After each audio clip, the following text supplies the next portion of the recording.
Assalamualaikum warahmatullahi wabarakatuh. Ma'asyiral muslimin rahimakumullah. Di akhir Ramadan sangat banyak terjadi di Indonesia adalah penukaran uang. Mendapatkan pecahan 5.000, 10.000 dan 20.000 dengan perbedaan yang berbeda. 100.000 mendapatkan hanya 90.000, 1 juta hanya berapa? Hanya mendapatkan sekitar 850.000. Bagaimana hukumnya dan bagaimana era Nabi menyikapi hal ini?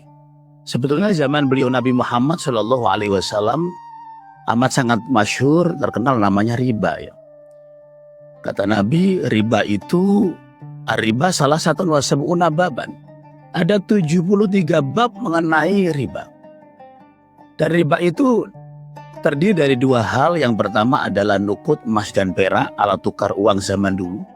Kemudian ada yang berbeda antar ulama, yaitu berbentuk uang. Yang kedua ada al-mat'umat, makanan. Kata Nabi, dahab bidahab, al-bur bil-bur dan lain-lain. Emas ditukar dengan emas, makanan bur, gandum putih, gandum merah ditukar dengan gandum putih dan gandum merah. Bagaimana hukumnya?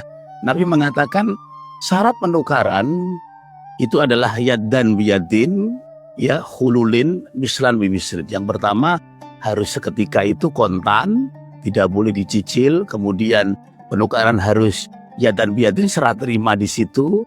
Kemudian yang terakhir adalah misla bimisrin, harus sama. Bagaimana tukar yang terjadi di Indonesia di saat akhir Ramadan? Pasti berbeda. Tapi tidak semua. Di bank-bank sama, tapi antriannya panjang, sehingga menimbulkan banyak calo di luar bank untuk menukarkan dengan bisnis baru, ar-rizq inda dhaik, yaitu rezeki yang diambil di saat orang itu butuh, ya. Kemudian mereka menukarkan dengan selisih. Ini yang perlu disikapi oleh fikih, oleh syariah. Bagaimana? Pembahasan hukum ulama di Indonesia mulai dulu sudah mengatakan madhab Syafi'i boleh. Berbeda, karena ini bukan termasuk mal ribawi, gak termasuk nukut, gak termasuk emas perak. Karena apa? Karena nukut emas perak itu jauhariyatul asman. Dalam konsep fikih Tuhfatul Mustad, dalam kitab Fathul Mu'in, yang Tolibin, kalau waroko atau uang yang kertas itu bernilainya dimniyah 100.000, karena nilai dari tulisannya bukan nilai kertasnya. Kalau kertas uang itu dirobek-robek, maka tidak akan ada artinya. Berbeda dengan nukut emas dan perak, dipecah-pecah pun masih berharga untuk dijual.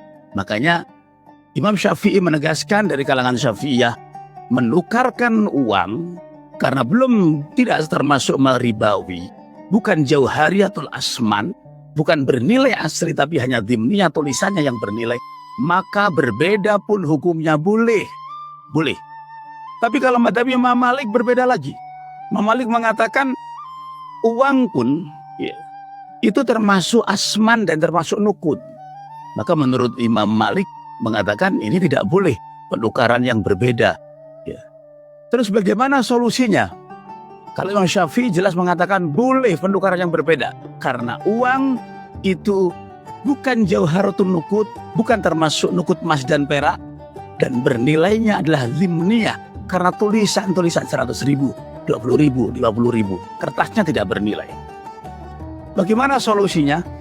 Solusi kita keluar dari khilaf, ada yang boleh, ada yang tidak boleh, adalah dengan jasa. Orang yang menyediakan uang receh itu menjual jasa.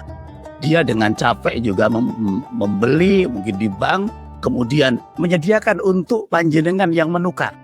Sehingga kalau dimasukkan akadnya ijarah, akadnya jualah, hukum sudah tidak ada yang mengharamkan, boleh. Sekalipun ada pendapat yang mengatakan itu nukut uang termasuk nukut, yaitu Imam Malik, atau uang yang tidak termasuk nukut, wa in rajat rawajan nukut, sekalipun nilainya lebih tinggi daripada emas dan perak, rupiahnya itu semuanya boleh. Kalau ada khilaf, yaitu ini termasuk akad ijarah, ini jasa ya, ini termasuk akad jasa jualah, maka hukumnya menjadi boleh. Oleh karena itu, kalau kita melihat konsepnya Imam Syafi'i, uang adalah bukan termasuk nukut, maka boleh. Bukan termasuk mal ribawi. Kalau mal ribawi konsepnya yad dan biyadin, misran bimisrin dan hululin. Harus serah terima, kontan, dan harus sama. Uang menurut Imam Syafi'i bukan termasuk nukut. Wa introjat rawajan nukut. Kemudian yang terakhir solusinya adalah boleh dengan akad ijarah dan jualah, sehingga jual beli jasa, makanya 100.000 ditukar mendapatkan 90.000, hukumnya boleh. Demikian kaum muslimin rahimakumullah, kupasan hukum tentang tukar menukar uang yang disikapi oleh beliau Nabi dalam hadis Abi Sa'id Al-Khudri, dalam hadis Ubadah bin Samit. Demikian kurang lebihnya kami minta maaf. Mudah-mudahan puasa kita makbul diterima oleh Allah dan kita kembali Idul Fitri, kembali suci dan dibersihkan dosa dari Allah Subhanahu wa taala. Amin Allahumma amin. Assalamualaikum warahmatullahi wabarakatuh.